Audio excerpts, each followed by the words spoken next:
আসসালামু আলাইকুম।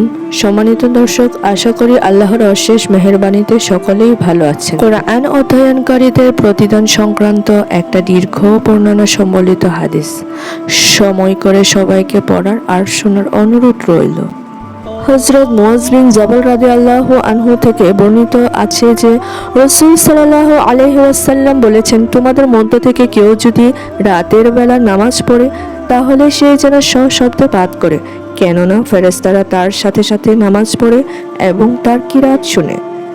যে সমস্ত ঈমানদার জিন শূন্যে বাস করে এবং তার যে প্রতিবেশী তার বাসস্থানে বাস করে, তারাও তার নামাজের সাথে নামাজ পড়ে এবং তার কিরাত শুনে। সে তার কিরাত দ্বারা নিজের বাড়ি থেকে এবং পার্শ্ববর্তী বাড়িগুলো থেকে পাপিষ্ঠ জিন ও খোদাদ্রোহী শয়তানদেরকে বিতাড়িত করে। যে বাড়িতে কোরআন পড়া হয় সে বাড়ির উপর একটা আলোকময় তাঁবু খাটানো হয়, যার আলোতে আকাশবাসী পথ খুঁজে পায়। যেমন উজ্জ্বল নক্ষত্রগুলো দেখে গভীর সমুদ্রে ও মরুভূমিতে পথ খুঁজে পাওয়া যায়, কোরআনের সাথী যখন মারা যায় তখন সে তাঁবু তুলে নেওয়া হয়। তখন ফেরেশতারা এক আকাশ থেকে আরেক আকাশে গিয়ে তার সাক্ষাৎ পান। তখন তার রূহের জন্য ফেরেশতারা দোয়া করেন। অতঃপর ফেরেশতারা তার সাথে অবস্থানকারী রক্ষীদের অর্থাৎ ফেরেশতা অভ্যর্থনা জানান।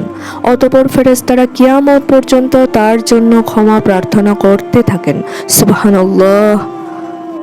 কোনো ব্যক্তি আল্লাহর কিতাব শিখলে এবং কোনো রাতের একটা ঘন্টাও তা দিয়ে নামাজ পড়লে সেই রাত পরবর্তী রাতকে উপদেশ দেয় সে যেন ওই ব্যক্তিকে নির্দিষ্ট সময়ে ঘুম থেকে জাগিয়ে দেয় এবং তার রাত যেন হালকা হয়, অর্থাৎ ঘুম গভীর না হয়।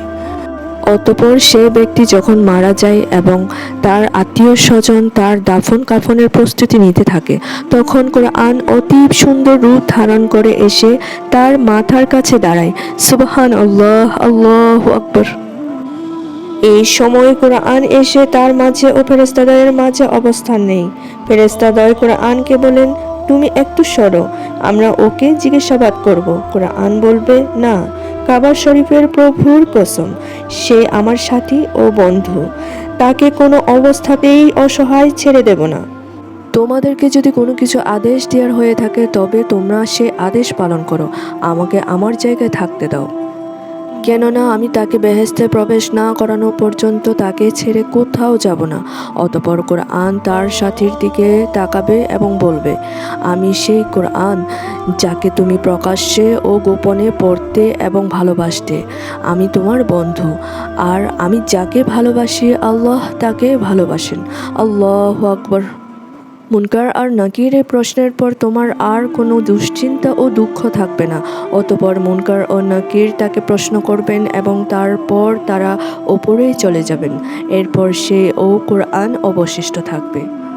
সে বলবে, আমি তোমার নরম বিছানা বিছিয়ে দেব এবং তোমাকে চমৎকার ও মনোরম চাদর দেব, কেননা তুমি রাত জেগেছ এবং দিনেও কঠিন পরিশ্রম করেছ।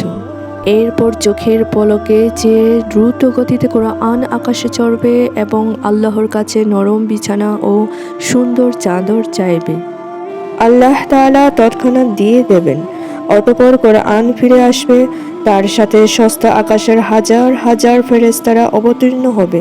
ফিরে আসার পর কোরআন তাকে অভিবাদন জানাবে এবং বলবে, তুমি কি দুশ্চিন্তায় পড়েছিলে? আমরা তোমার কাছ থেকে যাওয়ার পর আল্লাহ তাআলার সাথে কথা বলে তোমার জন্য এই বিছানায় ও চাদর আনা ছাড়া আর কোনো কাজ করিনি। এখন এইগুলো নিয়ে এসেছি, কাজেই তুমি উঠো। ফেরেশতারা তোমার বিছানায় বিছিয়ে দেবে। ফেরেশতারা তাকে সতর্ক সাথে ও হালকাভাবে উঠাবে। সুবহানাল্লাহ। তারপর তার কবরকে 400 বছরের পথের সমান প্রশস্ত করা হবে। তারপর তাকে সবুজ রেশমের তৈরি ও সুগন্ধিযুক্ত বিছানায় বিছিয়ে দেওয়া হবে। তার পায়ের কাছে ও মাথার কাছে পাতলা ও মোটা রেশমের বালিশ থাকবে। মাথা ও পায়ের কাছে আরও থাকবে জান্নাতের আলোয় জ্বালানো দুটো প্রদীপ, যা কিয়ামত পর্যন্ত আলোকিত থাকবে। এরপর ফেরেশতারা তাকে ডান কাতে কেবলামুখী করে শোয়াবে।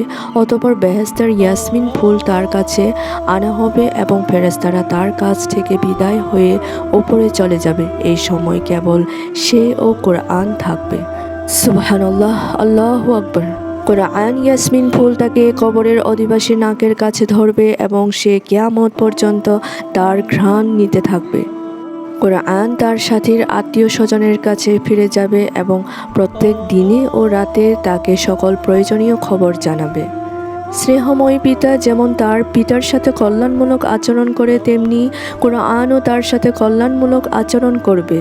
তার কোনো ছেলে যদি কোরআন শিখে তবে তাকে সেই সুসংবাদ জানাবে, আর তার উত্তরাধিকারী যদি খারাপ উত্তরাধিকারী হয় তবে তাদের সকলের কল্যাণের জন্য দোয়া করবে। সম্মানিত দর্শক, আমার ভিডিওটি যদি আপনাদের ভালো লেগে থাকে তাহলে অবশ্যই লাইক কমেন্ট করে আমার পাশে থাকবেন। আসসালামু আলাইকুম।